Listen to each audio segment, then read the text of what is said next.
হযরত জাবির রাদিয়াল্লাহু তাআলা আনহু হতে বর্ণিত। তিনি বলেন, আমি নবী সাল্লাল্লাহু আলাইহি ওয়াসাল্লামের সাথে ঈদের নামাজে উপস্থিত ছিলাম। তিনি খুতবার আগেই আজান ও ইকামত ছাড়া নামাজ শুরু করে দিলেন। নামাজ শেষ করার পর তিনি বিলালের গায়ে ভর করে দাঁড়ালেন। অতঃপর আল্লাহ তাআলার মহত্ব ও গুণ গরিমা বর্ণনা করলেন। লোকদেরকে উপদেশ বাণী শুনালেন। তাদেরকে আখিরাতের কথা স্মরণ করিয়ে দিলেন। আল্লাহর আদেশ নিষেধ অনুসরণ করার প্রতি অনুপ্রেরণা যোগালেন।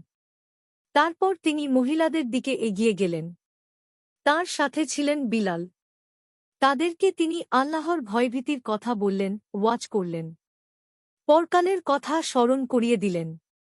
নাসাই 1575, আহমাদ 14420, ইবনু খুজায়মা 1460, আর সুনানুল কুবরা লিল বাইহাকি 6198। মিশকাতুল মাসাবিহ 1446। হাদিসের মান সহিহ।